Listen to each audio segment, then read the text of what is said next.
WLFE-DB Digital Network are engaging in the safe space. What is safe space? A safe space is a supporting and affirming environment for individuals within the LGBTQ+ community. Each podcast displaying the Safe Space logo will have resources available on hand for those in need without judgment. Here at WLFE-DB Digital Network, we care. We listen, we support, we understand. Warning, the following video contains strong language which may be offensive to some viewers and/or inappropriate for children. The content within this video is intended for mature audiences only.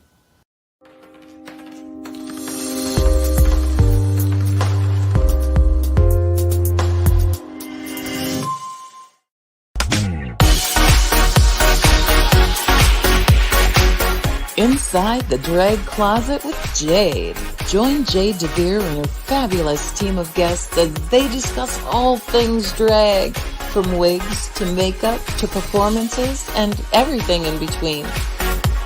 Join us at WLFE-DV.com for upcoming shows and more.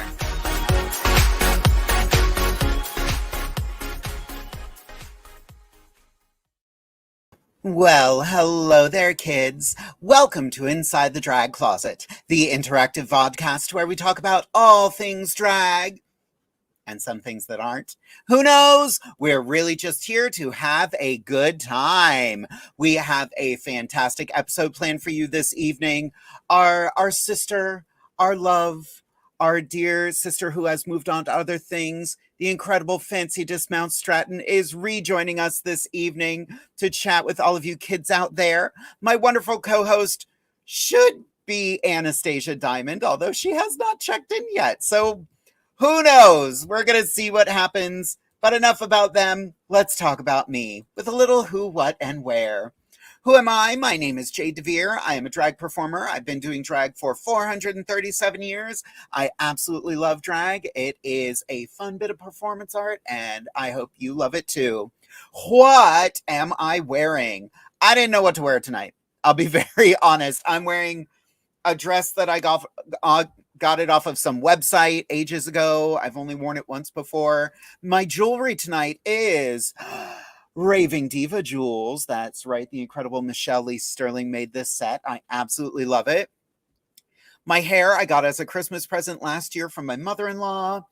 My makeup is, my eyes are the James Charles palette by Morphe. Absolutely love that palette. My lips are a whole bunch of different stuff tonight. I'm using some Wet n Wild. I have to sing the praises of Juvia's Place because their blushes are incredible. I absolutely love this blush. It is my favorite blush. Juvia's Place, look into it. They are so amazing. Last but not least, where can you find me? You can find me every Wednesday right here on Inside the Drag Closet on WLFE-DB.com. You can find us on YouTube and Facebook. In fact, if you are watching on Facebook right now, go right down there and hit that share button. Please do. If you are on YouTube, make sure you like and subscribe to the show. That's how we get noticed, kids. So keep on sharing the show. We appreciate it. And that lets us bring you more fun content. Speaking of content, let's see who's watching this evening. Vicky was the first tonight. Hello, Vicky. How are you? Followed by Derek. Hi, darling. Alicia is watching. Good evening, all you delicious beings. I love that phrase. I'm going to start using that. Patricia is watching. Hello, babes. Have a great time. We will, Patricia. Amber says, beautiful, Jade. I try. I was playing, like literally, I was playing with my makeup tonight, and this is what I came up with, and I kind of dig it. Casey, how are you? Loving the blue tonight. I don't do a lot of blue, so I figured we'd do a little blue tonight. I did pick out this lovely outfit I was going to wear, but it was a lot of green and I was invisible. So we did not go with that. Alicia, the blue. Oh, yeah. Oh, yeah. Oh, Ryan, how are you, my darling? I hope you're doing well. Gabriella's watching. I love that emoji. Alicia, mixed with the eyeshadow like the sunset and sky and water. You know what's funny? I kept on toying with what I was going to do. The colors looked right. So I matched my background to my makeup. Why not? Who else do we have? Madison Bell is watching this evening. Hello, Madison. How are you? Oh my God, Josh is actually watching. Long time no see. Getting gas and then driving home.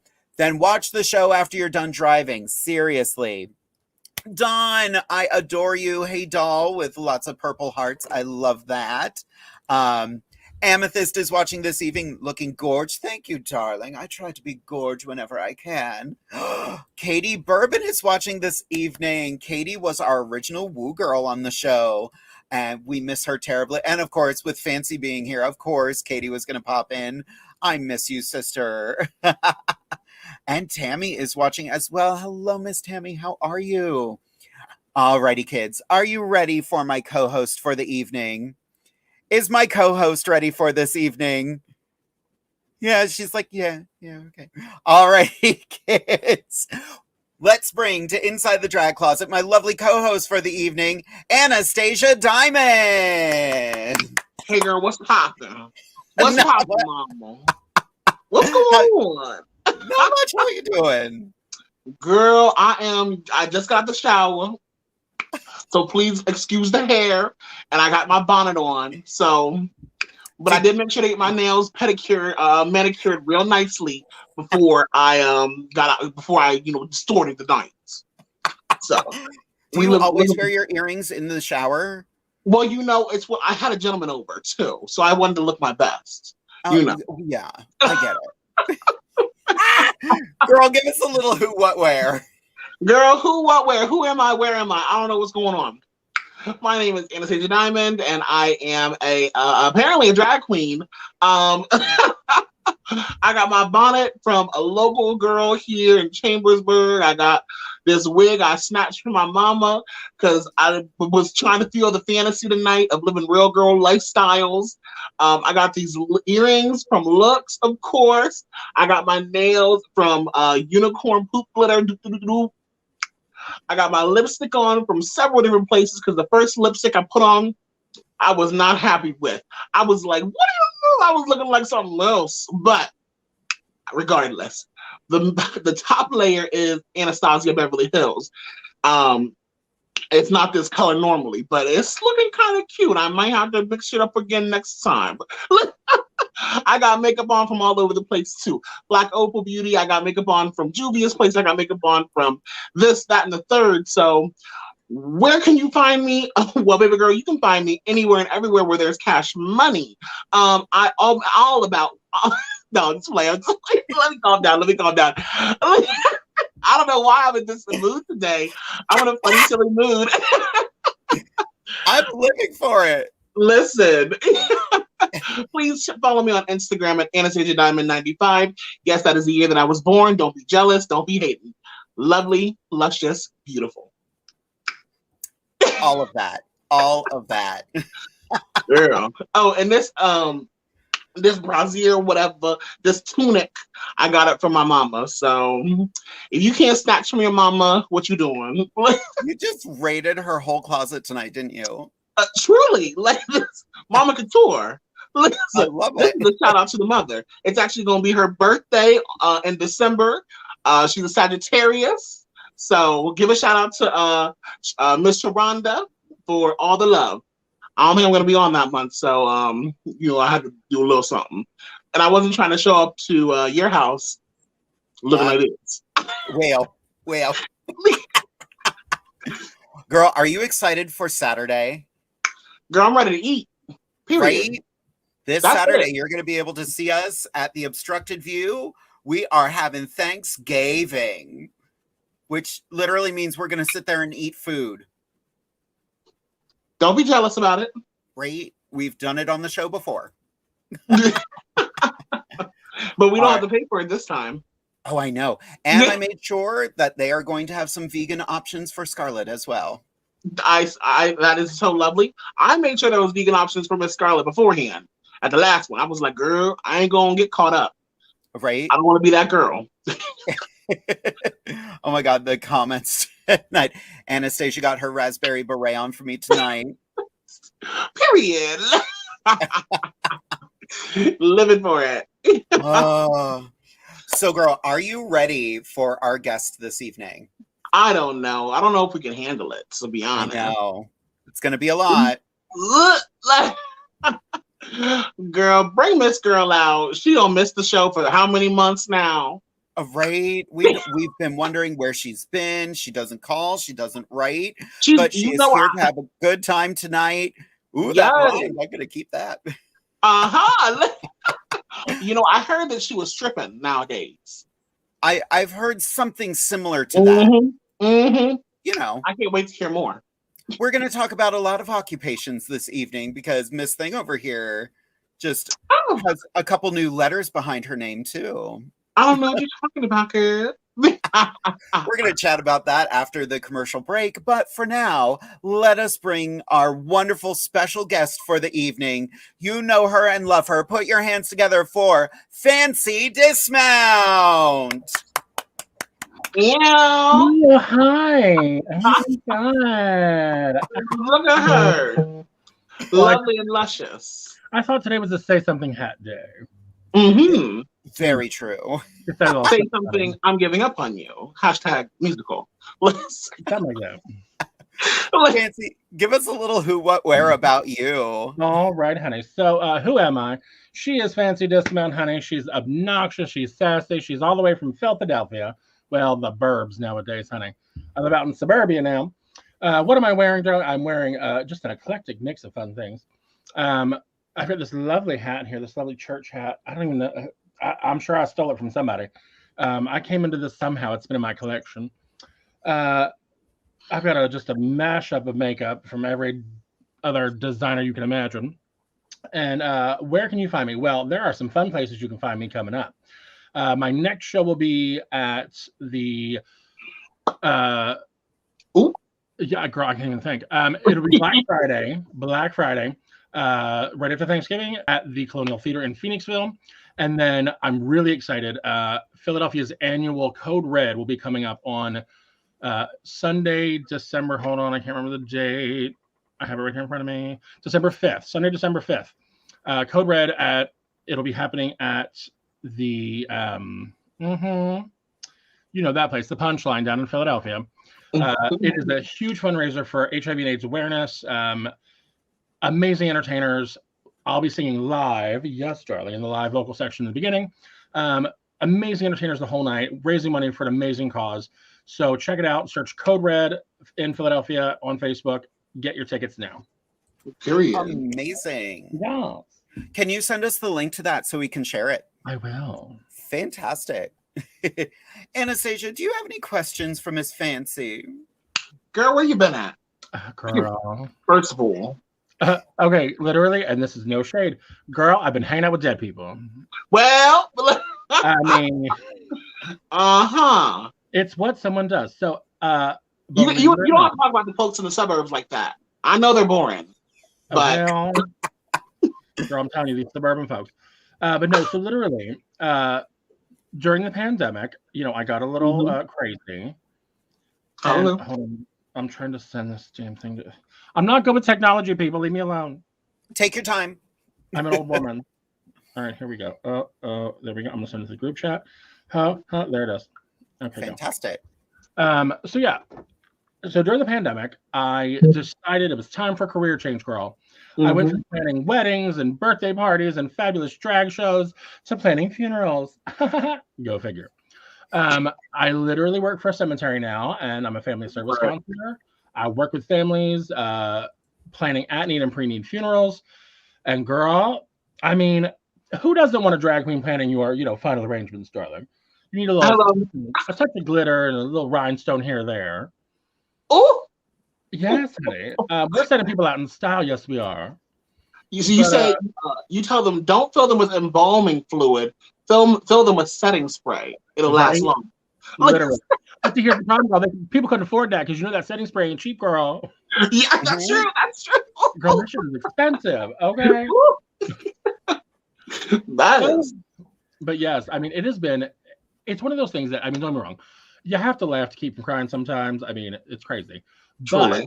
But it's been such a rewarding career, and it's only been 6 months. Wow. Yeah. I mean, and it's, obviously dealing with people at need when someone has passed, can be tough. But the drag comes in real handy when, people are stressed and, they're emotional. And if I can get them to crack a smile and laugh a little bit in that crazy time, girl, it just makes everybody lighten up a little bit and just relax a little bit. And of course, when we're planning preemie when nobody's died yet, I can get them laughing pretty good. That's good.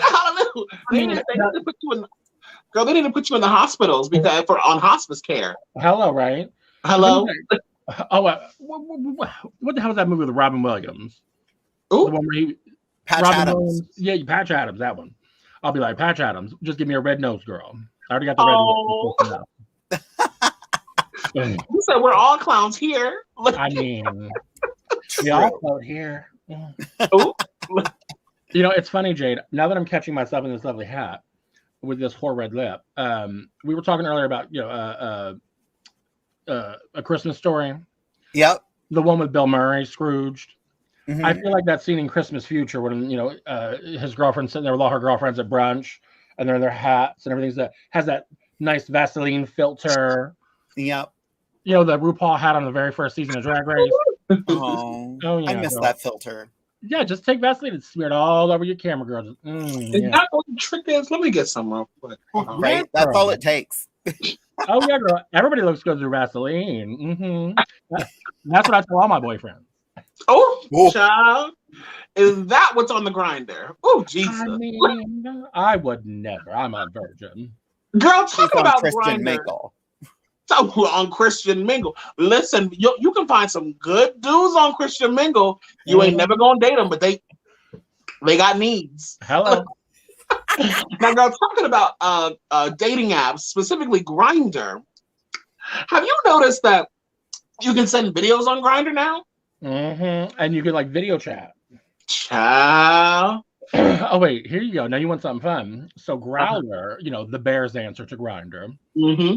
During the pandemic, they were trying to, connect people more, digitally and avoid having to get physical in person.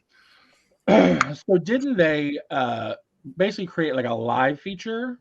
Oh. How you can go Facebook Live? Mm-hmm. You can go Growler Live. Oh no. Now, but wait, here's the twist. You can go live, so everybody out there in Growler Land can come on and watch you. But you cannot, there's no nudity, nothing. Oh, I was gonna say. And they have moderators that are watching. If you try to slip in a little peekaboo or something like that, they will cut you off in 2 seconds. Oh. Mm-hmm. Oh Lord. I said no, ma'am. That's dangerous. Well, and because it's a hookup app. All these boys are on there for one reason, and now but like everything else, it's monetized. So you can send little things, whatever. So there's guys on there, they're making money, honey. Some guys there's a bunch of people that do tarot readings. There's people that'll get on there and they'll host a little trivia night. What? And of course, everybody trying to live their best drag queen fantasy, in their little. I was like, okay, all you bears trying to put on a dress, for the first time. Okay. Best. Oh, that's so cute. But there's another. It's not an app, but it's a dating website, and I'm not sure if any of you all have heard it. I learned about it at one of our HIV retreats or whatever, HIV care retreats. There's an app called Sniffies. Sniffies, SNIFFIES, is a straight up cruising app. And you can find cruising spots that are that a lot of people go to. You can go to spots where, oh, girl, she's looking at me. Bernadette came out now. She's getting ready for her sniffies. Get ready. Get that hat out of the way. Get them bangs up. Move. Slick it back. Girl, it will tell you how many people have been to this specific cruising spot. It's crazy. And you can put your profile picture can be your whole dick. I was like, oh, touching my invisible pearls. So yes, and people on their profile pictures, they'll be like, The doors open. You have my address because it's like very much so location based. It's not location based for like Grindr is. Like, oh, you're like a mile away. You're 1,000 feet away. This goes right to where you are, so you don't have to look nothing up. People can be like, "What's up? I'm coming in." It's crazy. The things that they come up with these days, girl, I'm telling you. Dangerous. But there are quite a few cruising spots in Central PA. I have not attended any, but there are quite a few. Research. She just knows some research. Yes. I'm going and I'm like, do you all want to get tested for STIs or HIV? I have free STI testing here. Like, okay, so here we go. All right. This is an adult themed show, right? Absolutely. Okay, good. I'm scared already. Exactly. So, I may or may not have gone to what they call a bear event a little while ago. You know, so once vaccinations were a thing, you know, they decided to finally do this event. You know, and everybody had to be vaccinated. So good, lovely, fabulous. And it was a lovely event. Great. Well, we were at the guest house at Graceland out in Memphis. Mm-hmm. And as you can imagine, you know, a hotel full of vaccinated bears, whatever is a girl to do. And worst case, you know, they made me host the singles mixer. Oh, good. So you put me in a room full of all the single men. Great. Oh, Lord. So as one can imagine, you know, I may or may not have made some friends while we were there. Mm-hmm. Mm-hmm. And of course, I may or may not have helped out the producers in getting a few gentlemen booked to perform at the gig and, you know, do some go-go work. AKA my lovely porn stars. Yes. Check them out on Twitter, Silver Steel and Otto Sampson. They're freaking adorable. Anywho. And they're from Texas, where, you know, everything's bigger in Texas, girl. Oh, Lord. So they've now asked me back to help again next year. What? Congrats. Right? But here's the best part. Now, I'm going to have to sacrifice for this, but I'll do what I have to for the greater good. They're giving me a 2-room suite that I have to share with my porn stars. That has a huge common room where I'm going to have to host adult-themed activities. Wait a minute. The things I sacrifice for the people. Yes. Oh my Lord, this is crazy. I mean, people ask me all the time, how do you get yourself into this shit? And I'm like, I don't know. I'm just living. But I'm not mad about it. Right? Come through. Literally. I have not yet been asked. Now, did you go and drag? You went and drag. Well, so not this event, but the one I did before the pandemic. I did perform for them, you know, whatever. So now they want me to coordinate a show for them and all this stuff. And I'm like, oh, okay, fine. This is exciting. Yeah. So, like, I get to go with a free hotel room, and it's in Orlando for next year at this real bougie hotel. It's a hotel with, like, multiple towers, and we get our own tower. Work. So I'm like, oh, that means people are allowed to, like, run around in jock straps and half naked. So... Period. Girl, I am so excited. Talking about a bear event, I just recently found out about this event called, not recently, but it was like mid-pandemic. I found out about this event called Big Boy Pride. Oh, yeah, girl. Girl, all these dudes are out here. I'm like, so I got a text recently for the next Big Boy event, and it's like, I think it's in like December or January, I can't remember. But I was like, can I make it?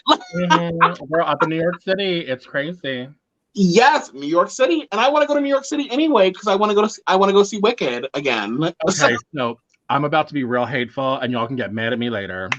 I was just in New York City a few weeks ago, actually like a week or so ago. I took my darling daughters for their birthdays to see the musical 6. Oh, yes. Girl, we lucked out. So I know, like, it's in their contracts. So the girls are allowed to, like, call off, like, one show, like, at least one show a week or something like that. Okay. It's very vocally straining. So it's, you know, you always run the risk of one or multiple girls being out that night. Well, we got lucky. We went on a Thursday. A Thursday? Yeah. On a Thursday. and the entire original cast was in. We got to see the entire original cast. What? They were amazing. Oh my god. My bad. So if y'all get a chance, tickets are a little expensive, but if you get like the mezzanine, they're definitely more affordable. Mm-hmm. Get up and see these girls. They are amazing. Yes.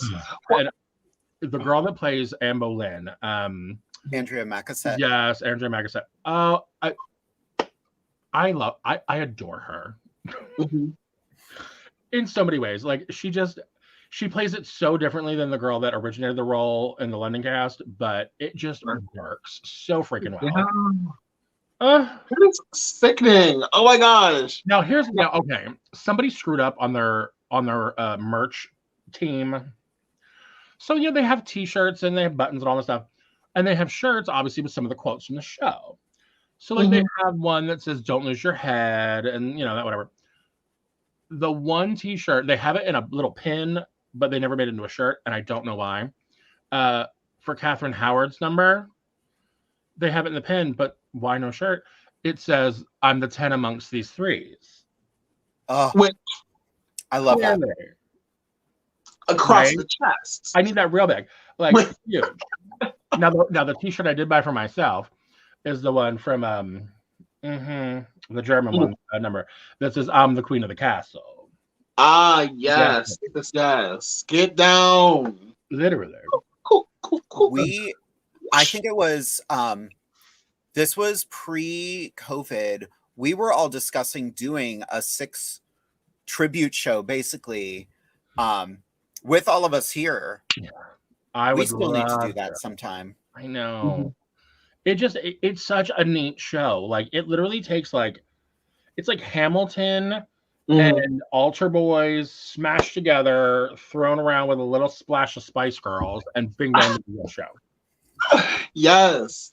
So well, the most fabulous thing about it is the fact that it was written by someone who's non-binary. It was cast by individuals who are females, non-binary individuals. And it's just like, did you ever see?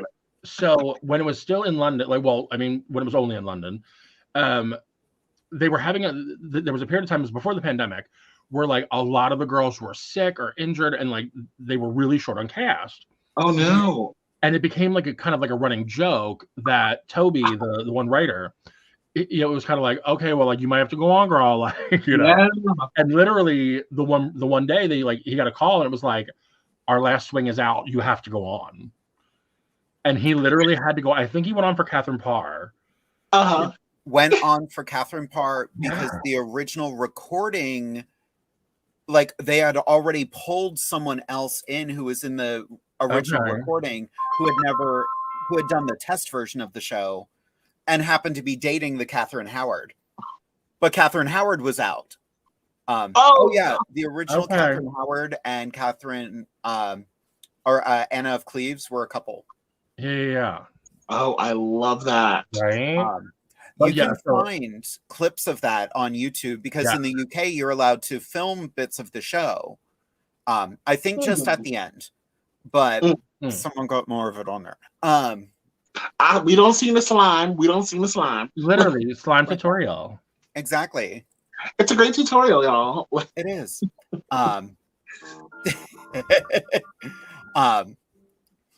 Orion Angel has a fun comment here. I came here originally for advice on how to make my drag better, and I wound up getting more advice on sex and dating.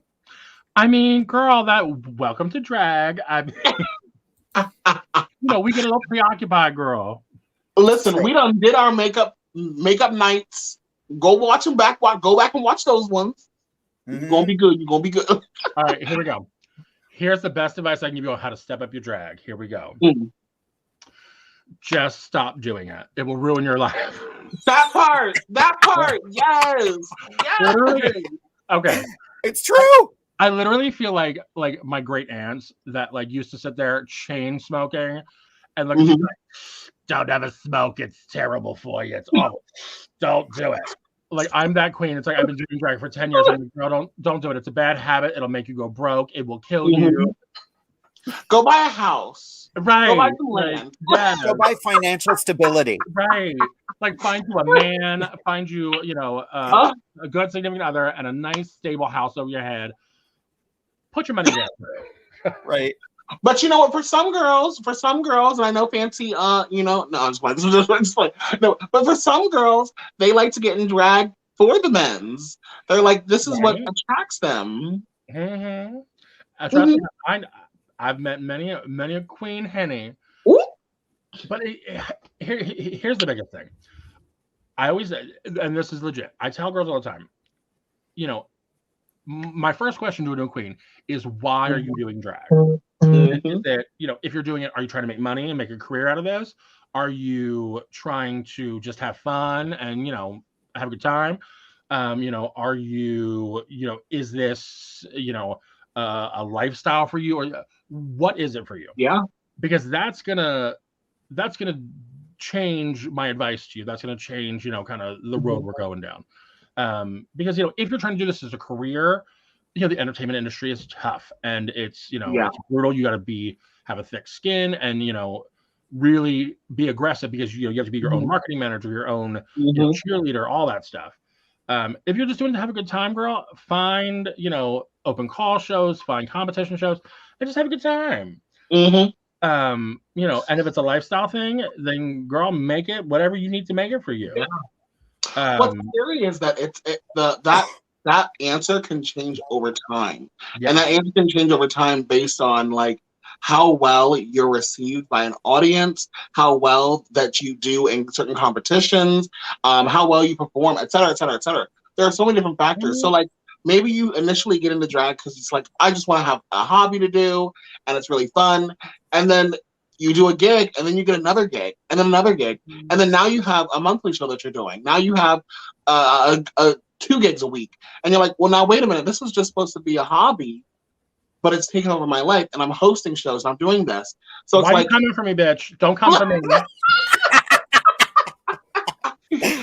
for real, girl, that was my life story.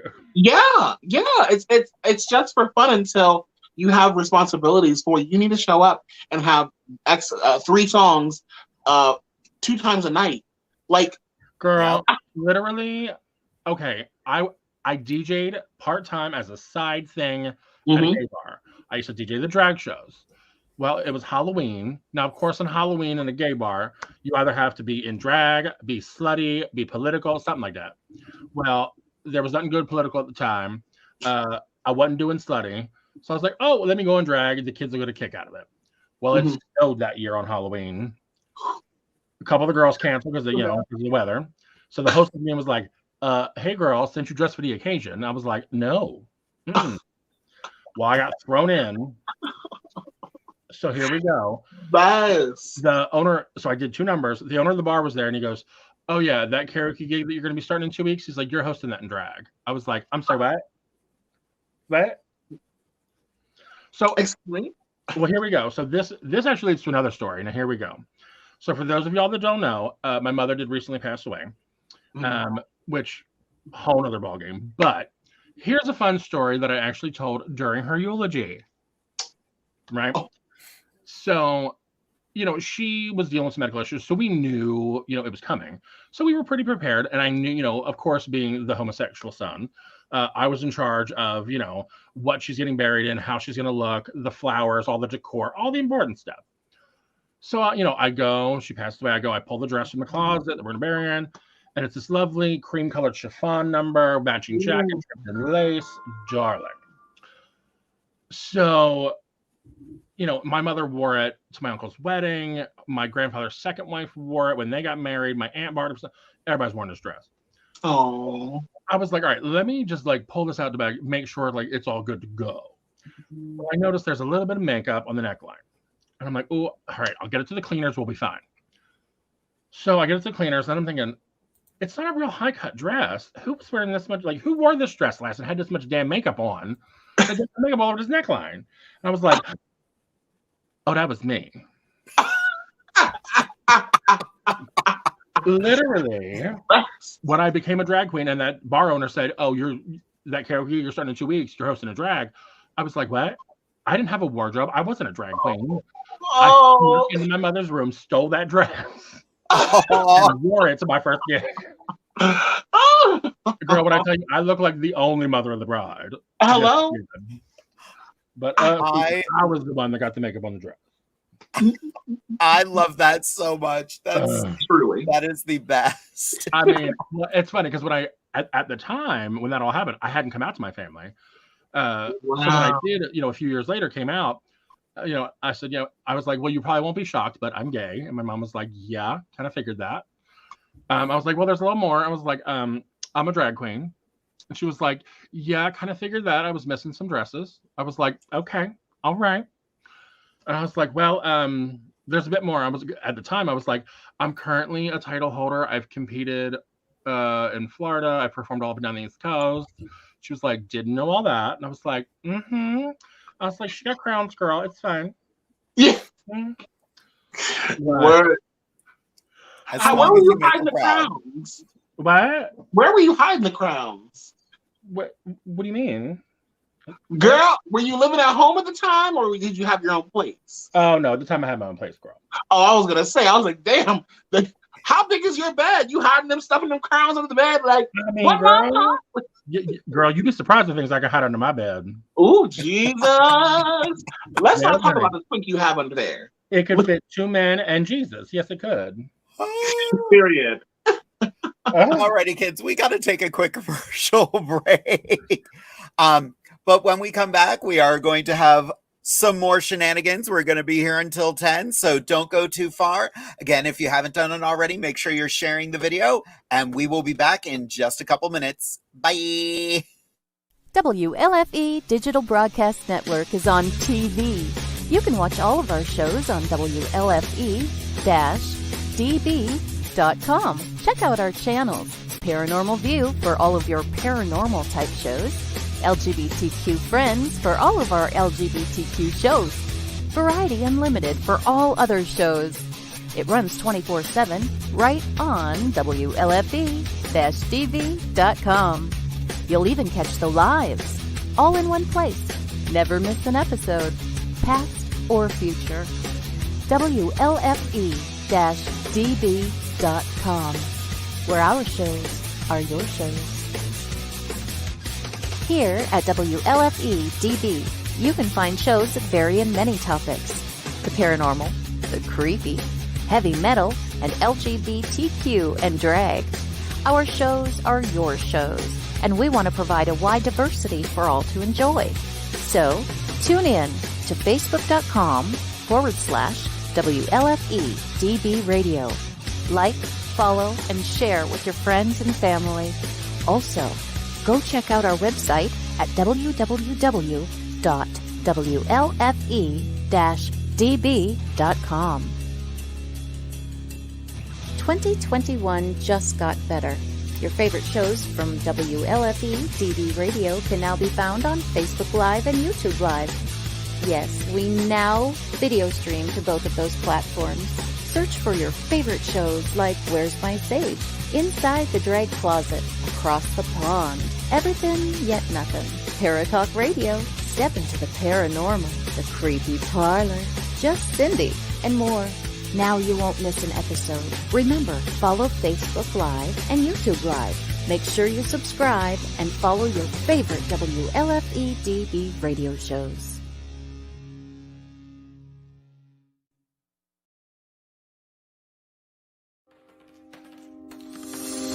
More from WLFE DB Radio Network after this. Hey guys and dolls, this is Casey DeVille, the better half of DeVille Inc., Baltimore, Maryland. If you're ever in Baltimore, stop in and see me and Tony. Invisible Brie, 5920 Eastern Avenue, Baltimore, Maryland, 21224. Give us a call if you're in the area at 410-400-9641, or look us up on the web at DeVilleInc.com. DeVille Inc., where we specialize in you.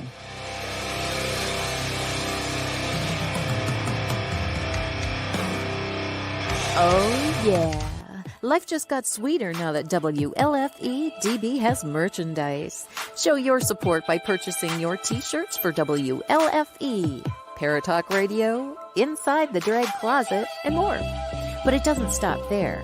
T-shirts, coffee mugs, tanks, buttons, cloth bags, and more. Go to WLFE-DB.com. On the top bar, click on the merchandise tab and bam, there you go. You got merch. Support the shows. WLFE-DB.com. You're listening to WLFE DB Radio. Now, back to our program. Hello, everyone. Anastasia Diamond here. We're going to be speaking about affirmations with Anastasia. Now, today, we're going to be talking a little bit about LGBTQ news. So, if you have not heard, drag queens are everywhere. We're not just here on Facebook. We're also on Twitter. We're on TikTok. We're on things called Twitch. We're on things all over the place. Instagram, Grindr, Scruff, Christian Mingle, as Miss T.S. Madison would say. But the thing that you may not, be familiar with is that word that I just said recently, Twitch. Twitch is a streaming platform where creators can stream different video games. They can stream like makeup tutorials. They can do any kind of form of streaming, really, as long as it falls within Twitch's guidelines. But the thing that with opening yourself up to the world is that when you open yourself up to the world, you open yourself up to trolls. And a lot of drag queens are finding that as they are on Twitch, doing their streams and doing their live shows, that people are doing something called swatting. Swatting is a term that means when you send the FBI or police to someone's house after hacking their computer to find their IP address, to find all of their personal, private information, calling in a phone call to their local police station and saying, I'm here, I've just killed someone, or I'm going to kill myself, or I'm going to do X, Y, and Z. There's a bomb that I planted, and you all aren't going to be able to catch me before I leave my house at this specific address. And the content creators on Twitch have no idea that this is happening until someone breaks into their house, or until they hear a loud boom, boom, boom. Come out, it's the police. One drag queen, whose name is Alix, they are the founder of Stream Queens, experienced that. She heard a loud voice on a speaker that called out her drag name and instructed her to walk out of her home in Las Vegas. As she opened the door, there were like 4, 5, 6, 7 guns pointed directly at her. She walked out the door with her hands up and was like, what's going on? I don't know what's happening. They informed her that they had received a call saying that she had split her brother's throat, hid him in the basement, and now was going to take her own life. So this is a new phenomena that is happening to drag queens. Now, it's been happening for a lot of folks, for a lot of gamers, but it's starting. A lot of drag queens are being targeted this time on Twitch. So thankfully, they understood that, okay, this is a prank. This is something that we see often. But when you are supporting drag and drag queens, when you're supporting queer individuals who are vocal about their queerness and about advocacy, understand that a lot of these individuals are putting themselves on the line, especially when they are doing things like streaming services such as InsideTheDragCloset here. So the fact that you all are supporting us and watching us and, tipping and listening and commenting, we are so, so grateful for that. The fact that you are putting yourself out on the line as well as a supporter, as an ally, as a member of the queer community, thank you. This swatting is something that is extremely dastardly, extremely dangerous. But like the queens of old age, we will not let that hold us back. So do not let the trolls hold you down. Do not let these ignorant mother truckers hold you back from advocating for your rights for our community across the board. You'll be good. You'll be good.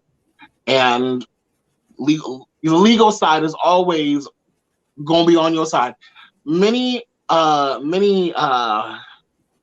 enforcement agencies are aware of this issue that's happening.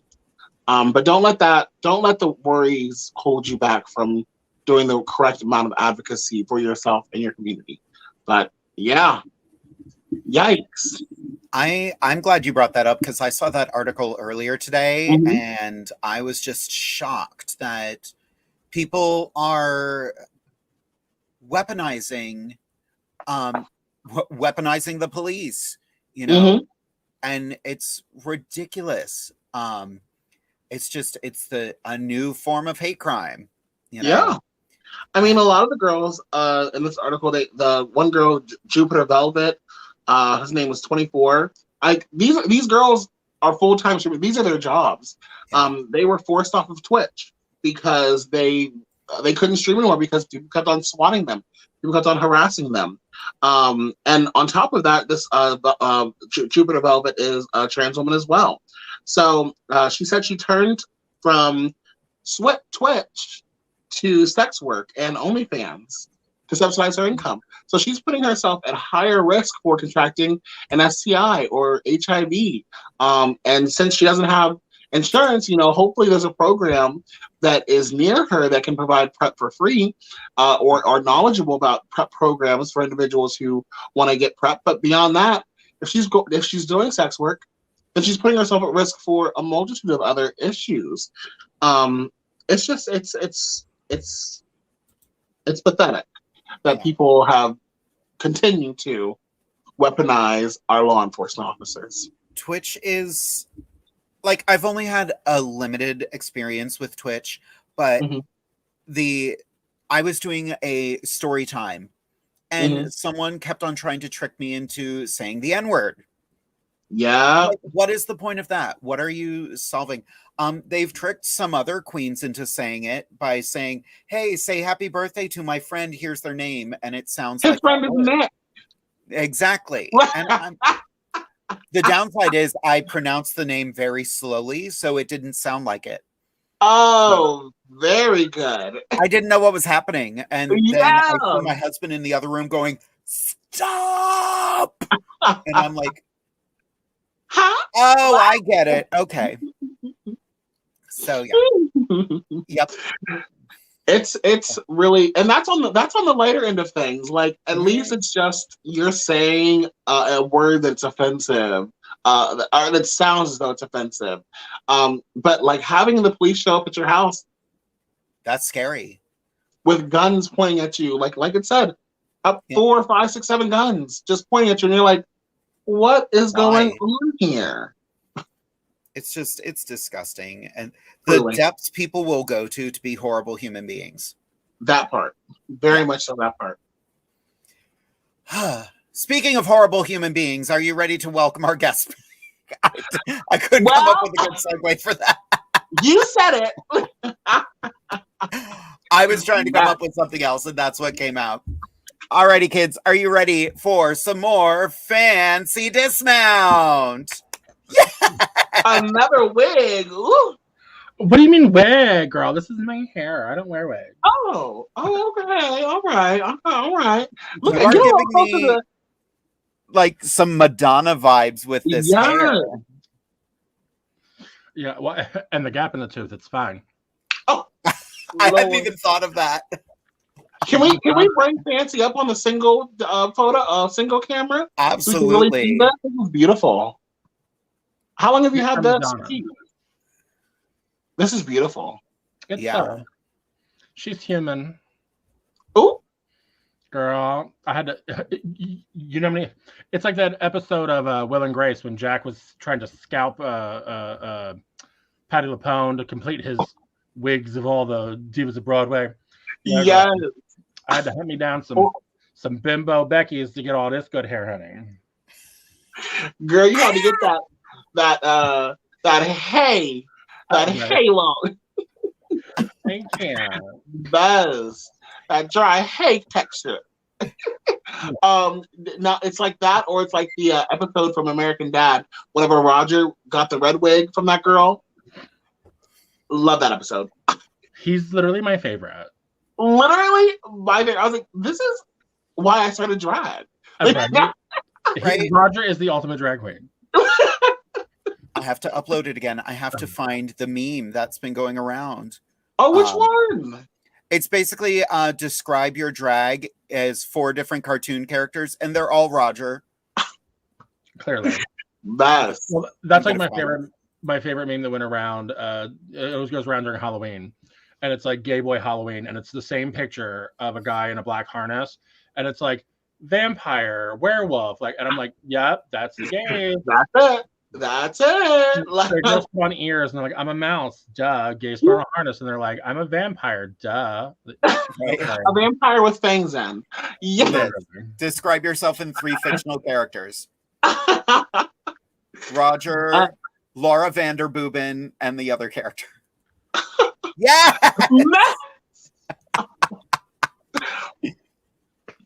She came prepared. She was ready for this. And by that, I mean, I'm literally like, so in my new surroundings here in the burbs, I basically have my own large studio. Yes. So like, I've got everything within arm's reach. I'm just like, yes, yes, yes. You don't want to know what's behind all these curtains, darling. It's all an illusion. Oh. So at this point, if anybody has questions for us, feel free to throw them out there. We actually just got one from Orion Angel. What is your favorite dish at Thanksgiving dinner? All of them. Ooh. Valid. Nice. I'm a little twisted. Okay, so for those of you that don't know, over the summer, I went and had the gastric bypass surgery. Ugh. So lovely, great. It's fabulous. I've lost over 100 pounds. Praise Jesus. I've literally lost an entire Aida. Oh, not lying. Technically 2 of them now. Right. She moved away from me. I lost all of her. You know, it's fine. As if I'm not emotionally stressed enough. Oh, but so like, you know, it's been at this point, I think just over 4 months since surgery. So I can eat normal foods again. Like I'm back to, you know, not a lot of it, but I can eat again. But this will be my first like big like food holiday. Like I've had, you know, a couple of summer, you know, like picnic holidays, and that's fine. But this is like a real food holiday, like special food holiday. I'm nervous because I'm just like, I can eat like this much food. Yeah, you're gonna have to get like one bite of everything. Right, just one bite of everything. Oh goodness. Well, make sure not to get fill your whole plate up, because I might have to come kill you for wasting that amount of food. Nothing goes to waste in my house, honey. Oh, thank goodness. Good. Literally. Good. How about you, Anastasia? What's your favorite Thanksgiving food? It's controversial, but I very much so enjoy dressing. I don't like stuffing. I like dressing. And there is a difference. True. I like stuffing with gravy, so there. I like stuffing. Period. But when you say stuffing, what are you talking Fancy likes about? her stuffing all year round. I wasn't talking about food, darling. Best. Now, when y'all are talking about stuffing, please describe to me what stuffing is for you. Okay, well, here's my thing. So my family's weird. My dad's side of the family is all Pennsylvania Dutch. So we get like half of our food comes from there. But then we have my mom's side that's all from the South. So then the rest of the food comes from there. Mm-hmm. Like we always have a couple different things. We have 3 different kinds on our table. We always do like stovetop stuffing for like the kids and whatever. But then we have, my dad's side has potato filling, which is like Pennsylvania Dutch potato filling. So it's like a potato, it's basically potatoes and breadcrumbs and spices. And then my mom's side does cornbread dressing. Okay. It's cornbread, and then you bake like a cake of cornbread, and then you break them all up with egg and sage and you know, and then the onion and celery and everything, and then bake that again. Yes, that's what we do in my house. Right. and a little bit of white bread for filling. Right. Now, so you do not. Okay, Jade. What is your definition of stuffing? Stovetop right out of the box with some gravy on it. That's not stuffing. Well, see, yeah. I mean, we don't actually stuff the bird. That is stuffing. When you stuff the bird, that is stuffing. Right. There's a difference between stuffing and dressing. And I have not met one I did not like. I just want to put it out there. If it's Thanksgiving food, I'm going to eat it. Unless it's yams. I'm not a fan of yams. No, you have to get the right kind of yams. If you get the candied yams. Well, see, that's we don't eat yams at our table. We have sweet potatoes. Ooh. Okay. We eat sweet potato casserole. Right. It's you cook the potatoes real good and you mash them up and you do the brown sugar and a little bit and now do you put raisins in yours? God no.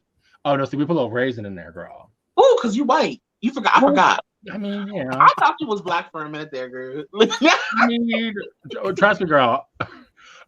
I love nothing more than going to a lovely like black family for a Thanksgiving dinner or any kind of big family dinner. Girl. Do y'all put, what else do you put raisins in? Potato salad? No. Oh, okay. And our potato salad, well, see, because our potato salad, well, on my mom's side, the southern half, that has mustard in it. Yeah, it has mustard in it. Right. I can't stand these people. They're like, you just put mayonnaise in it. Right. It's just white up here. No, it should be yellow. It should be yellow. It should be yellow, girl. Oh, I'm so angry. Listen, this is why I don't like to, like, people are like, come over for Thanksgiving. I'm like, no. I don't know what you do in your kitchen. Okay, so here we go. Many months ago, I used to work for a virtual school. And we did a like a potluck like Thanksgiving thing. And everybody would bring in like, you know, like your family signature dish, whatever. Well, I did the sweet potatoes. And literally our CEO, God love her, she made the collard greens, which were on point. But she literally was like, I heard her from the line. She was like, who made these sweet potatoes? Who made these sweet potatoes? And I'm like, oh God, she's going to be mad at me. Like, I did something wrong. What did I do wrong? And she would literally, she found me and she was like, you made these sweet potatoes? I was like, uh-huh. She goes, okay, you did it right. And I was like, yes. I was like, thank God. I was like, I was so nervous. Literally. Well, because I mean, people get very sensitive about their, like, okay, here's the one dish. It's a Pennsylvania phenomenon, and people are going to hate me for this. I don't get it. I don't understand it. The green bean casserole. I like it a little bit. I like it. It's not bad. I mean, like, I've had it before, but I like growing up, I never even heard of it until like I was a teenager.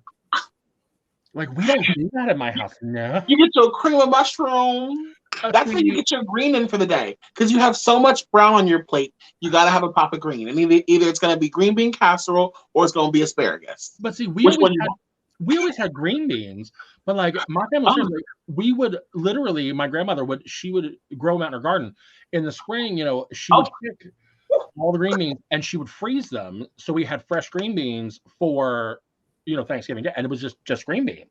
Come through, Grandma. Yeah. It was southern green beans, which means there was about 20 pounds of fat back in it, so it was unhealthy as hell. Now there's that. You reminded me. I forgot. I'm sorry. Right? As my grandmother used to always say, God rest her soul till I get there. She would say, it's not a southern woman's kitchen without fat back in the fridge. Now, and try to explain this to like all your little white friends when they come to your house, like and all these northern folk. You know, they'd open, like I'd open my parents' refrigerator. And in the corner, there was always either like a soup can. My mom used to have it was one of those Tupperware cups, and it was full of bacon grease. And like if she was running low, she would just fry up like a pound of bacon just for the grease. Yeah, because you used it in everything. You know, put a spoonful in vegetables and whatever. It needs flavor. Little do they know they were giving us heart issues as we're going. Girl, I'm surprised I'm as healthy as I am, because going through that gastric, I had to get all the tests and everything. And let me tell you, some of these doctors, I just want to slap them. They'd look at my blood work and they'd be like, "Oh," and I'm like, what's wrong? And they're like, well, no, your numbers are really good. And I'm like, okay, and they're like, well, I'm like, what? Because I'm fat? Oh, I said, my numbers are good for a skinny bitch. Okay. Exactly. Yeah, very much so. All that energy there, very much. Oh my goodness gracious! Like going to the doctor is such a chore because it's like I have to explain. I only eat like, for me personally, the reason why I'm fat is because whenever I was younger, when they would give us free breakfast, they would give us free lunch, we would get free everything, and because we were, not rich, we go to the buffets because you can go to a buffet and get all you can eat for $10. Mm-hmm. And so, like, I eat for now as an adult because I don't want to spend money on food. I'm like, I eat once a day. I can't afford. Wait, are you ready for this? I heard this on the radio or one of the late night shows. Something. There was some guy somewhere in Middle America. He ate for an entire year for $150. Shut up. Now, are you ready? Here's how he did it. The local Six Flags near his house. I have heard this. Yep. Their season pass is $150. And it includes 2 meals a day. Oh my God. So this man would literally go to Six Flags every single day to get 2 of his meals for free. And I was like, what? And apparently, from what they said, Six Flags does have a nice array. Like, you could get healthy options. Like, they had salads. Yeah. I'm like, I wish. Because trying to eat it's expensive, girl. It's expensive. Salads. Why are salads so expensive? But I can get a burger from McDonald's for $1. Right. Explain the facts. Ask the questions. Okay, now the real question is, why is McDonald's shake machine always broken? No, what I want to know is, why did they stop giving breakfast all day? The only reason why I'm coming here is for my goddamn sausage McMuffin or sausage egg McMuffin. Where's my food? Girl, let me tell you. Okay, so that was like, and I hate to say this, one of the coolest things about having a day job again, like working 9 to 5, because when I was a full-time entertainer, the only time I ever got McDonald's breakfast was when I saw it from the other side, when I had been up all night. You know what I mean? Exactly. I'm like, oh, it's 6 a.m., girl. We're on the way home from the gig. We can get McDonald's breakfast. Right? Well, when I started this day job, I was like, oh, yeah, girl, I'm leaving for work 10 minutes early. I'm swinging by to McDonald's. So you just got to make sure that you're in line before 10:30 a.m. Hello. That. Or else it's going to be like that scene from one of the Medea. Yep, with her ham biscuit. I want some ham and sausage biscuit. We ain't got no biscuits. What? I will drive through this McDonald's. Oh my God, we just talked about food for the last 15 minutes. Now I'm starving. Well, all right. Jay, you invited 2 big bitches on the cast, so that's fair. And I asked a question about Thanksgiving. But before we move on really quickly, I just want to say, you mentioned greens, and greens are so important to me and my family. So my friend asked me, like, hey, I want to make some, let's make a soul food night or whatever. You bring mac and cheese and I'll make some greens. And I said, whoa, now wait a minute. What do you mean greens? Now, my friend is of the palm color complexion. And I said, so what do you do with your greens? Like, what's going on? And he was like, yeah, I'm thinking about putting some, kale in there. I said, well, thank you, but no, thank you. Right? You can keep that, honey. And he was like, what do you mean? Like, the kale is really good. And so I was like, kale is a presenting little side piece that you look at and you're like, that's cute. Where's the steak? But no, kale. I was like, ooh, you need to talk to some of your other Black friends because here's the tea. Just a little word of advice. Since the Thanksgiving holiday is right around the corner, stop out to Bob and Barbara's Lounge in Philadelphia every Thursday, longest running show in Philadelphia, longest running drag show. Around the Thanksgiving holiday, they will do a little potluck at the bar on show night. Oh yeah, hun. And when I tell you, girl, when Miss Lisa and them start cooking, they bring in the sausage stuffing. Miss Crystal does her sausage stuffing. Word. They bring in her collard greens. Girl, you will eat like a king. Everything. You ain't never had no better food than, at a little dive bar in Philly, serving yourself at the buffet line. I'm like, yes, honey, because them things can cook. And I am finding like now that I'm more up in like where I work, there's a lot more options for different types of food. And the crappier the place looks, the tastier the food is. I'm like, I would have never came in here before. That is the best rule for Chinese food. If it's a little hole in the wall, it's going to be good. Oh, yeah. Yes. Okay, so I went to a place many moons ago on the outskirts of Athens, Tennessee. Oh, my gosh. Middle of nowhere. Now, it was like, this was probably 15 years ago, but it was a step back in time even then. Wow. So the place was called Bees, B-E-A, Bees. And you would go in, the table was a giant Lazy Susan. Okay. There was no menu. It was like going to your mama's house. You were eating whatever the hell they were cooking that night. Oh, no. And literally, it's a bunch of old white women serving and a bunch of black folk in the kitchen just cooking up us to warm, honey. Yes. And they would just bring you plates. Like, it was all family style. So it was just plates and bowls of food on the Lazy Susan table. And you just turn the table and get whatever you need. And drink options. You got water, tea, or lemonade. That was it. Right? The basics. And and it was usually like, 2 meats, like fried chicken and some other meat. And then, all your sides. When I tell you, it was, the most, and like, there were no napkins on the table. It was just a roll of paper towels in the middle. Like, yeah. But that food, you felt like you were at somebody's house. Like, so good. So good. I love when they have just the paper towels on the table.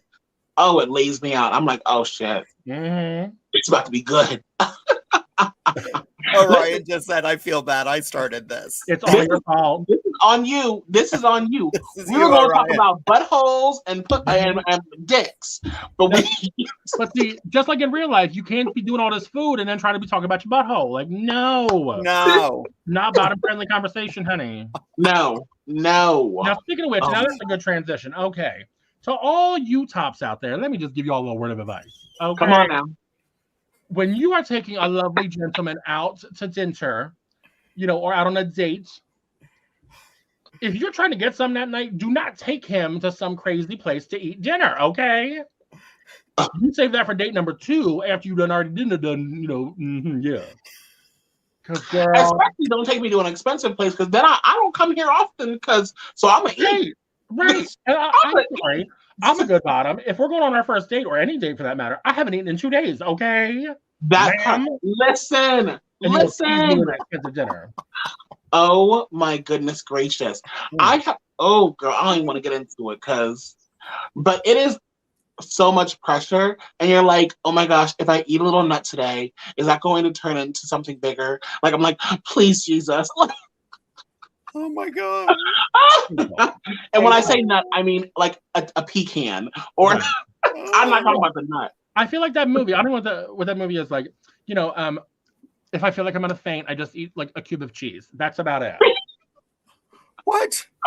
No. Literally. When you go on the date, you gotta tell them, do they have mahi here, right? Can I just get the one mahi, because I'm not that hungry? Right. Oh my God. Okay. So we have a lot more questions. Yeah. I'm sure we do now, girl. I'm sure we do now. Here we go. The answer is yes, I'm single. Yes. And you wonder why. Orion has another question, but we're going to come back to that one because we just talked about their question for the last half hour. Jamie Angel would like to know, if you had to do a drag performance that is a parody based on your least enjoyed chore, what would your costume look like, and what song would you be performing to? I want to give a quick shout out to Jamie Angel. They are going to be on Rainbow Soul with Izzy Ahi, I believe this week. So super excited for that. Yeah. So my least enjoyed chore, how would I do a number based on taking the trash out? I do numbers all the time. Yeah. It's whenever I pick up my daughter Aloe Vera from her house. Oh, that's true. I take her out at the same time, girl. Take her out to gigs, take her out to work. Yes, I do. You know what is the sweetest thing ever. She keeps on going to these baby showers, which is just, code for bukkake parties. It's true. Oh, Lord. Now, you know she just got a new tattoo, right? Oh, God. Really? Well, you saw the one she got during, like, a year ago. She got the glamour pig on her shoulder. Word. It's literally a pig, but, like, all glammed out, like, dragged out pig. Word. Well, she just got a new one. She got a tramp stamp on her lower back. Mm-hmm. Says mate tag, because she's had more loads in her than a washing machine. Stop it. Girl, I'm not saying she's a slut, but wait, I saw this. I've been listening to the podcast Why Won't You Date Me by Nicole Byer. And I think I've talked about it before on this podcast, but like I am obsessed. And it helps me go to work every single day. But Nicole has a tattoo, like 2 tattoos on her butt. And the one tattoo is like ice cream and like a lollipop. And it's like, it tastes so sweet. And then like on the below that, she has a tattoo on another part of her butt that is a hamburger and a hot dog, and it says "stick it between these buns." And I am so motivated to get these tattoos, girls. I want these tattoos. I want a nose piercing, and I want to get my hair done in like butterfly locks. I'm ready to become a holding person. She's I love that. Girl. All right, no. So actually, all right, here we go. To answer that other question, the question you said about your least. Oh yeah. Okay, so this number, I can't even do it because it's already been done by a queen. I'm sure many of y'all out there have heard of. She goes by the name of Felicia O'Toole Buffington. Yes. Darling sister in comedy. The first time I saw her do this number, I wanted to slap her. It was so funny. So she was dressed as Consuela from Family Guy. Like, what is she gonna do? She literally did Britney Spears' Work Bitch. Yeah. And just stood there. And like when we get to the chorus, she'd be like, no, lemon pledge. That was the whole number. I was like, you stupid. That is so good. Because that's my idea of chores. Girl, I don't like doing them. I hate them. That part. No. That's so funny. No, how about you, Anastasia? Well, I wanted to say really quickly that for your number when taking the trash out, you could do I Got Your Man, and You Can't Do Anything About It by Lady Saul. Be talking about some girls, I got your man, and you can walk with the trash can. Listen. And then cute. I think that I would do something maybe like I hate doing everything. I don't like to do chores at all. So maybe I do like I really don't like washing dishes, I guess. So maybe something like with water or something with like aquatics and a blue. I could do the Sponge Soak It Up song by Monet Exchange and wear a sponge outfit. There you go. Oh, and then you can steal Lady Geisha's bit and do Wet by Nicole Scherzinger. Oh. Now see, Geisha tries to be cute when she does that number.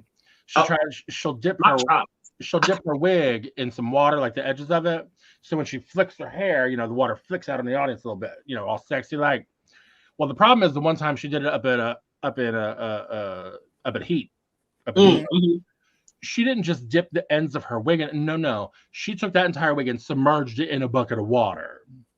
Girl. I was like, ma'am. She walked on stage looking like the Grudge just crawled up out the well. And I was like, like, and they had that light up floor that short circuit, you were going to die. You're going to kill us all.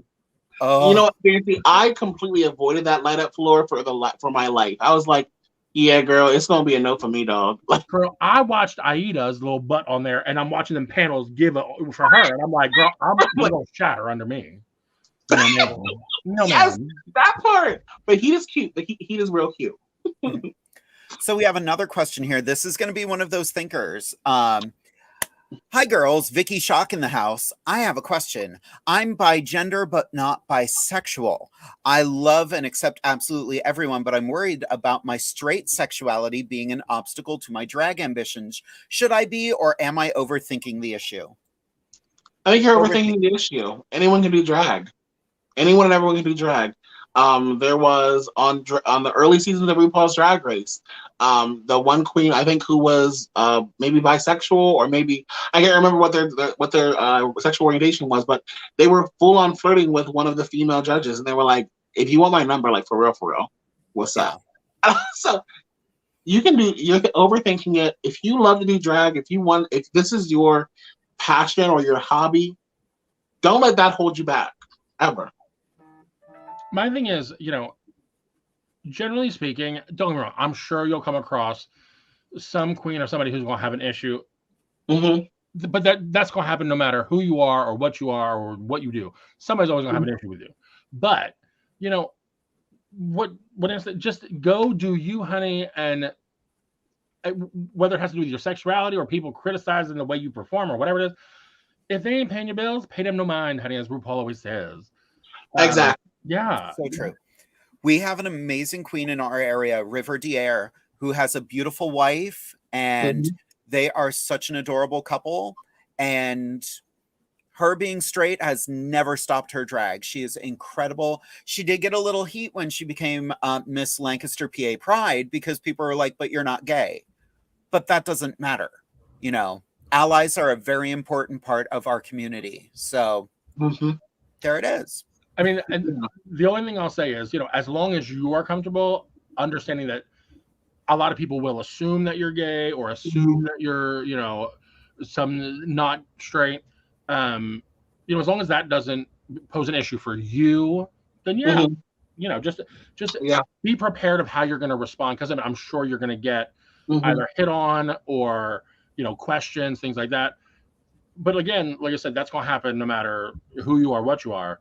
Just be prepared to, respond to have your response prepared because it's going to happen. Yep.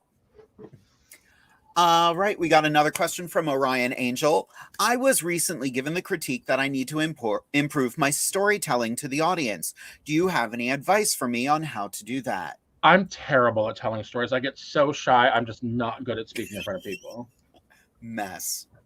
Mess. Honest to God. Okay. Here's the thing. Anybody will tell you, I mean, for me, it comes natural. I have more stories than Scheherazade. I mean, I do. But the biggest thing is, honestly, it's practice. Like, the reason I'm so good at telling stories and they come so natural, ask my children. I've told the same stories 5 million times. And like when I get a new one, I'm going to tell it to everybody every chance I get. Exactly that. Yep. Yeah. Like the story I told earlier about my mother's dress that we buried her in. Like that story, I mean, when I realized it, I had like 4 days before, like from when I realized it until the actual service, until I had to give this eulogy. And, I literally told that story at the viewing to like all my cousins ahead of time. And literally, I was telling them just because I wanted them to know it, but more so, it was rehearsal for me. Like, and I say something a certain way, be like, okay, that didn't work. And like, I know it's awful, but like, I'm literally using my friends to test my material. Yeah.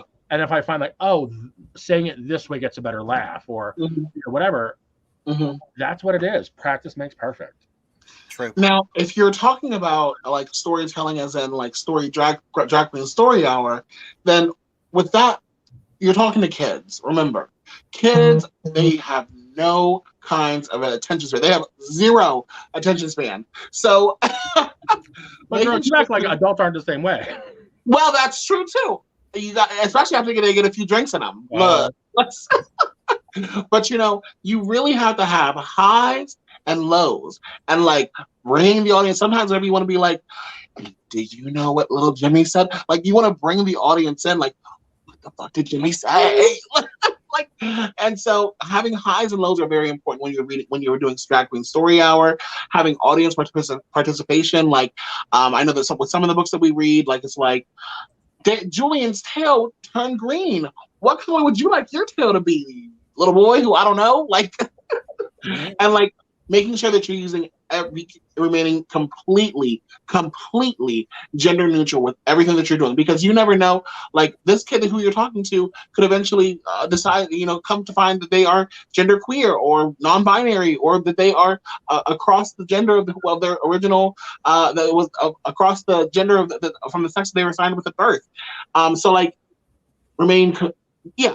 all of that. So much advice, but also just practice. With kids, my new job, I have to talk to kids a lot, and I frequently can't see them.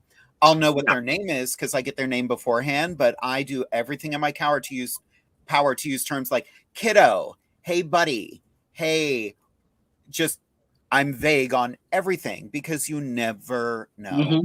And I think even if the kid themselves is binary or, you know, doesn't fall on the queer spectrum, by demonstrating how to use gender, it teaches them to be respectful of it for, you know, in their world.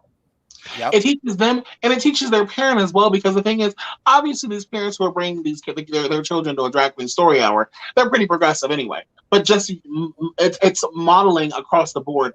Everyone who's in the vicinity, this language is very easy to use and it's very viable, so just start using it. Yeah, it's not that tough. The other thing I'll say, just on a note, addressing kids, adults, whatever your audience is, being able to read your audience. Don't just talk at them. Pay attention, because, like, I mean, there are some audiences that I work with that they're super attentive and they want to play back with you. So, like, I'll talk and engage and a lot more banter in that kind of show. Oh yeah. There's other shows where they may be having a really good time and they love the show, but it's a lot of newbies that haven't been in drag before. So they're just like, they're very quiet. So okay, yeah. Point, like, I may just talk a little bit and kind of blow through things. So it's kind of knowing like when they're invested, when they're not, and knowing when it's like, okay, keep talking, or you know what? Ooh, I planned on talking for 5 minutes, but we're just going to move right the hell along here. Exactly. Well, as well as that, of course, we're saying practice, but also practice to not have the ability to do what you did in practice, because there are going to be times whenever you're reading a story and a little kid's going to be like, my mom doesn't wash her ass. Like, well, and that's her choice to make. And we're not here to talk about that right now. Like, well, and that's the other thing is like people think I'm so witty and so quick on my feet. I'm really not. I just have a really good memory. And like in my daily, like whether it's a movie or an interview or just somebody I hear on the street, if I hear a one-liner or a joke or something, that's getting logged in my brain. And like there's certain topics or certain things, like the second it comes up, this is my go-to response. I may come up with something on the fly, but like, you know, if I'm dealing with an audience and I see some cute girl sitting there and this guy with her, and I go, and she's like, oh yeah, this is my husband. I have got 15 coined responses. You know what I mean? And having that kind of stuff pre-prepared, that way you're good on your feet. And all right, I'm gonna teach y'all one of my tricks. I should not give away this gold, but I will. I was gonna say, wait a minute. Here we go. This is one of my tricks. If I ever get, now y'all are gonna know if you ever come to my show, you're gonna know I'm stuck. If I'm ever stuck for words or like can't think of something really funny to say, literally, I will look them up and down very slowly and just, okay, all right, bitch. I'm gonna see you after the show. And like people go nuts for that, but like I just have no clue what to say. Like I'm at a loss for words. Very much so that energy. Whenever I'm at a loss for words, I just be like, girl, you on something else. Anyway, let's go to our next performer. Accurate. Or pick up your cocktail and just keep drinking. Is that vodka? Don't you worry about what's in this jar, okay? Best. Alrighty, we have one more question, but I did want to say, Vicky Shock, I hope what we said tonight helps you go out, do the drag you want to do, girl. Like, have fun. Don't let anybody get you down. Casey said it perfectly here. Drag is a performance of gender expression. It has nothing to do with your sexuality and gender identity. If someone says something, girl, fuck them people. Period. Exactly. John would like to point out that Fancy has a story for every occasion. Oh, yeah. And we've got Eric Brown watching tonight. Hello, Eric. Adore hey, you. Love you, Fancy. No. All right. Where was it? Jamie Angel has another question here. They want to know, This Saturday is Transgender Day of Remembrance. If you were to do a drag performance dedicated to those whom we have lost, what song would you want to perform to honor that day? That's a tough one. I don't know. There's a couple. I mean, like, I have a couple, like, my go-to, like, emotional numbers. I mean, so one of my numbers that I, thank God, have not had to perform yet. Like, I have a whole catalog of numbers that, like, I've logged in my brain, like, okay, this number is for this occasion, and I'm either waiting for, you know, that right time or that circumstance. But the one that the second I heard, I was like, oh, okay, this is one of my, like, God forbid somebody ever passes, like, tribute numbers. It's actually a Reba McEntire number. If it's called "If I Had Only Known," and she actually wrote it about. It was when her band was in a plane crash, and, like, they all died. Oh my goodness. Yeah. And, like, these were the music, like, she had been on tour with, like, she was working with, and I mean, so obviously, like, she was a mess, and being a songwriter, she expressed it through song, and basically the song is just kind of saying, like, if I had known this was my last, you know, moment with you, you know, and that kind of thing. I think that's a really, really touching song. Another one that I've always, again, kind of in the back of my mind, I thought about it in the context of, like, an HIV AIDS awareness type thing, but it would absolutely work for this as well. I'll Never Love Again, Gaga. That would be more of, like, if you're talking about, like, a lover or a partner, but I mean, it kind of works really universal. But yeah, those are the two that kind of pop into my mind. Yeah. We used to do a big fundraiser here in Central PA called the Show for Hope. And one year, I think it was one of the first years we did it, we had lost a lot of our drag siblings, and we had photos of them, and we were just doing a show to an anti-bullying show, but we wanted them to have the moment. And we had a lot of pictures of people who had ended their own lives. And I was performing Madonna's Frozen. And that song has a beautiful bridge in the middle of it where she's not singing. And I just looked and I broke. I just started crying because I just didn't know what I could do to help all the people that were gone. You know, another one that just, oh my God. So a few years ago, I went to see the RuPaul Battle of the Seasons tour. And God love her, Michelle Visage came on. She was the closing number. She sang live. She did Madonna's The Show Is Over, Say Goodbye. I think it's called Take a Bow. And she performed that with this like slideshow behind her of, like, Stonewall and, like, all the, like, people that, and, like, people that had died, and, you know, the AIDS and HIV. I was like, ugh. Like, I mean, it was so beautiful. What was the other one I had thought of?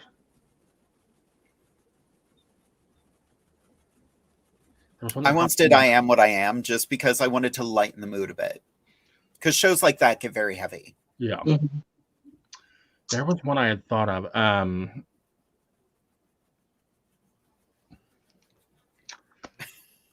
Yeah, I think that I would probably do and I'm telling you, from, of course, way back in the day, kind of as a remembrance to say, like, the rest of us, we're still here.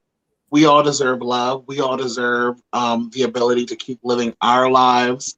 And so, but as well as that, like, to also be like, these individuals who we've lost, they may not be physically here, but their spirit will live on for forever and ever and ever. So either that one or I Will Always Love You by Whitney Houston. So those are the two choices that I have. I like those. So I just thought of the one I was thinking of. So I heard a story. Again, this was in the context of, like, the LGBT community with HIV and AIDS, but again, it really applies across the board for anything. They were talking about, like, back in the 80s down south, and they were doing this memorial for people they had lost to HIV and AIDS. And they said this queen got up and she did a beautiful, beautiful rendition of the old rugged cross, the old Baptist hymn. And if you act, and she said, like, when you listen to the lyrics of that, talking about like this cross I have to bear, and like she said there wasn't a dry in the room, because when you look at it from that context of, yes, it's talking about what Jesus had to bear with the cross, but thinking about, our community and the things that, whatever it is, that the burdens we bear every day, and beautiful. And I was just like, yeah, glad I wasn't there, because that'd ruin every ounce of makeup I had on. Very much so that. Very much so that. Yeah, you very rarely will you see a drag queen do a so sad song, but for these remembrance days, for the days that we're doing, like for World AIDS Day is going to be coming up here as well very shortly. December 1st, it's going to be on a Wednesday, actually, so you will all be tuning in here on Inside the Drag Closet for our World AIDS Day show. And like, so for these shows where, we very rarely, like I said, very rarely will you see a drag queen do a sad song, but these shows are very important. Trying to remembrance HIV AIDS Day. Yep. Code Red, which is always done, in conjunction with World AIDS Day. Cherry Pop has been organizing this for several years now, and it just, the money they raise is astronomical. Oh yeah. But every year she does a number, and it's basically like her number to, she basically invites anyone, in the audience that, is HIV positive to join her on stage. And it's called the Breaking the Silence number. And it's basically like, the moment to like break the silence and, own your status, and own, and show that, get rid of the stigma, all that. And there's always at least one person that walks up on stage and everybody's just like nobody knew, you know what I mean? And the numbers that they've done, the one that really just ripped everybody's hearts out.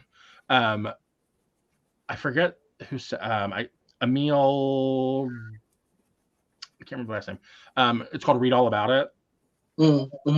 Oh, it's this beautiful, beautiful song. And it's basically the song of like, put it in all the papers, read all about it. Like, and it's this very powerful, like, I'll stand with you. I'll, if you've never heard the song, just search it, read all about it. Emil Sade, I think is the last name. And it was just, such a powerful number, but yeah, all that. Well, kids, we are reaching the end of our episode, but we do have a couple more things before we go. First of those things is Derek's helpful drag tip. My wonderful husband, who is a show director, has a helpful drag tip every week. And this week, that tip is videos, videos, videos. There is no greater tool to have in your arsenal when marketing yourself than videos of your performances. Build a portfolio. If I have never met you before, a video of an amazing performance could be the difference between getting a booking or not. Yeah, that makes perfect sense. Hang on 1 second. There we go. Full circle. How about that? Fancy, as a show director yourself, do you have any feedback for that? I sure do. That absolutely. If you're, especially as a new entertainer, but even as a seasoned entertainer, if you're trying to get work with producers that have never seen you before, don't know you, the more videos out there that they can see, the better off. My word of advice that I'll say is be professional. And when I say that, I mean, show up on time, do what you are booked to do, leave the dressing room clean, leave it the way you found it. Actually, and if the dressing room was messy when you found it, leave it cleaner than you found it. Be respectful in the dressing room of everybody else's space and stuff. Things that one would think is common sense, but you'd be surprised. That's the biggest thing. Like, your mama don't work here, clean up after yourself. And trust me, because there are queens out there that I will book any day of the week. They may not be the best entertainer in the world, but you know what? They're professional. They're fun to be around. I'll book that all day over some amazing entertainer that's like, oh Lord. Like, Talking about me. I don't book Jade because I hate her. I'm kidding. But no, trust me, like I said, you know, take it out of drag. I know Broadway entertainers. There's one in particular, I won't mention names because Shady, I'll tell you girls afterwards. Shady moves. But I mean, you know, she, fresh out of college, landed a huge role. And because she was such amazingly talented, but because she was such a bitch, she got blackballed and literally has never really worked on a Broadway stage since. And I'm just like, you're talented, girl, but you're a bitch. Yeah. Screw your life up real quick. Hello. True. Jade, I'm not sure if you were going to mention it, but one of our long-term listeners had a little one who was in the hospital just recently. Marcy and her partner, I'm not sure if they're in tonight, but just sending our thoughts and our energy to you and yours. I hope that everything's going well. I hope they're able to breathe a little bit better. I know they said that they were having problems with breathing. So we love you and we hope that you're here tonight, but also we know you're probably very, very busy. Love you, love you, love you.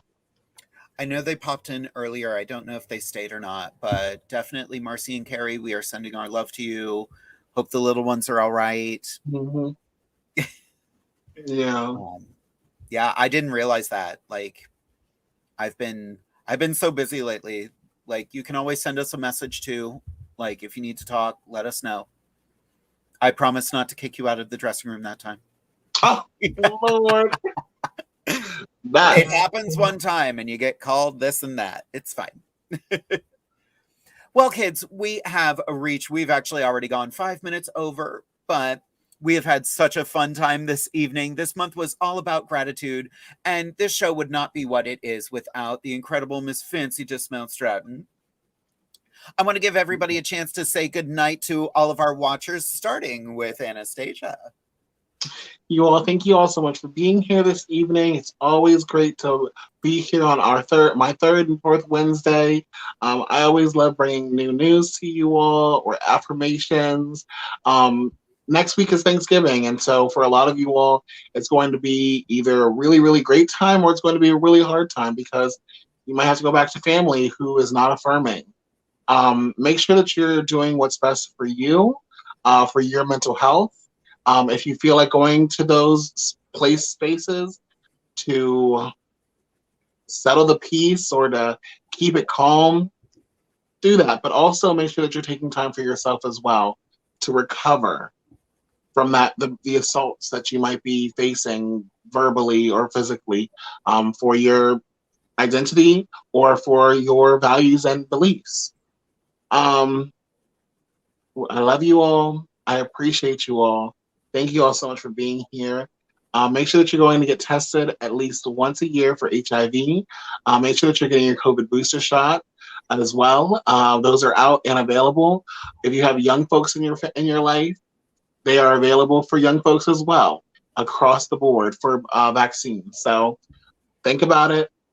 Do your research. I mean, I don't know how much more research you can do versus a virologist or an infectious disease doctor or a researcher, but do what you gotta do, baby girl. And just stay safe and love each other. That from our licensed social worker, Miss Anastasia. Oh yeah, I passed my exam, so I get to keep my job.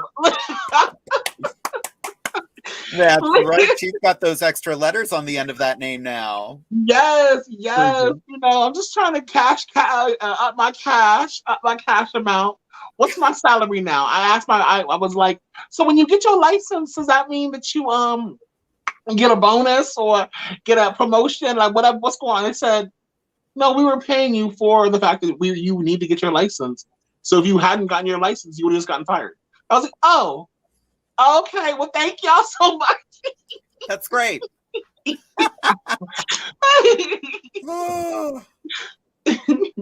FANCI, do you have any last words for our viewer? Of course I do, darling. So, as I mentioned earlier, y'all, she works in the death care industry now, and I know it's not a fun topic to talk about, but it is my big message of life. One of the biggest things I'm advocating for now is pre-planning. Whether it's for you, your parent, another loved one, a friend. It doesn't matter if you are 5, 50, 15. These are things you have to start thinking about because life is totally uncertain. If you've never had to plan a funeral, I can tell you this right now. If you're looking at a basic, just a traditional funeral with, some kind of viewing services and, a normal full casket burial, start to finish, right at today's prices, you're looking at about $15,000 minimum. So, for you folks out there, like I said, you may be thinking, oh, this doesn't apply to me. I'm getting cremated, scatter my ashes wherever. That still costs money. And do you know what your parents want? Because that's something you may be responsible for someday. Exactly. Talk about it, have the conversations. If you need somebody to make it a lighter conversation, call me, girl. I got you. I will help you. Yeah. But yeah, be prepared because, when you plan ahead, it makes the most difficult times in life so much easier to bear, where you can focus on, healing emotionally and your friends and family instead of how am I going to pay for this and what am I going to do? So call me, girl. I will hit, we can sit, we can talk. I can give you all the materials, answer any questions you have. It's what I do. I get so much pleasure out of being able to help people with this kind of stuff. So hit me up, find me on social media at Fancy Dismount, all the different social medias you'll find me. Check me out in Phoenixville, the Colonial Theater. Code RED, get your tickets coming up on December 5th. And we will see you all real soon. Fantastic. I want to thank you two ladies for being here tonight. I didn't have to do any work because you kept it going the whole night. Meanwhile, my jaw was just on the floor the entire time. Girl, you already know. When you got these two gabbing bitches up in here, you ain't never got to do a thing. Listen. I loved it. I adore you both so much. Fancy, I'm so happy you said yes to coming back tonight. We love when you come and visit us. Anastasia, you always have me in stitches, girl. Like, I'm so excited to have Thanksgiving dinner with you this Friday. I hope that they don't put kale in the greens. Oh, girl, don't do it. Right? Just a reminder, we will be at the Obstructed View at Open Stage, having a big old gay Thanksgiving. Big old gay web show with gay talk, gay news, gay tea, and gay turkey. So show up, be in the studio audience. It's going to be an absolute... I was wondering what she was going to change into. Also... don't forget to get your tickets for Divas Down Under. We are having our Winter Wonderland drag show with myself, Amethyst Diamond, Poison, Onyx Black, Katarina Couture, Diamond Taylor, and Pola Frost. That will be December 3rd at 10:30 p.m. Eastern Standard Time. Why did I say Eastern? Oh, we're all changed. Oh, I don't even. Oh, she put in a hoe and holiday. Okay. So listen, this was going to be a whole look, but I couldn't find the right wig. Right. So all I have is flowers near me. Oh, I wish I'd done that the whole time. That's lovely. Oh, lovely. I'm very into flowers right now. I'm very into voguing. But everybody who is a regular for Divas Down Under, get your tickets because we are already a quarter of the way through sold out. Dang. So do not wait until the last minute. All right, before we go, I have to tell you all one quick story. Here we go. Go for it. All right, so imagine here I am at my mother's funeral. It's an emotional day. It's been crazy, right? Now, the pastor that's doing the services, I've never met him a day in my life. He's from my brother's church, the Mennonite, church in town. And I'm like, okay, well, let's hope this goes well because, I've never met this before. So he shows up. He's a very handsome gentleman, nice, handsome, dark-skinned gentleman. I was like, oh, hi, sir. He does a lovely service, great, fabulous, whatever. So then there we are, graveside. We just finished up everything, and he pulls me aside. He goes, actually, he's like, I found out, he's like, we have a lot more in common than I think you realize. And I was like, oh. Hello. And I'm like, I'm waiting. I'm like, So then he tells me that he grew up in New York City. He performed on Broadway back in the day. He was a backup dancer for Michael Jackson, was in the Thriller video. I was like, okay, the dancing pastor, all right. Then he tells me that he used to walk the balls in Harlem. I was like, okay. So then we start comparing notes, like we know people in common. I was like, oh my God. And then of course he says, yeah, he's like, yeah, when I found out what you did, he's like, I had to check you out on Facebook, see if you were any good. I was like, what? Like I literally was like, did you just throw shade at my mother's funeral? I like you. Like, I'm in the Twilight Zone. Here I got the Mennonite pastor over here throwing shade, talking about he walking the ballroom scene. I said, okay, honey. I'm setting it all now. Oh my God. That is amazing. Right. That is the perfect finale for this episode. I don't think we could have done any better than that. This has been such a fun evening. Although, since it is the end of the episode, we do have one last thing to say, and that is, good night, kids! Good night.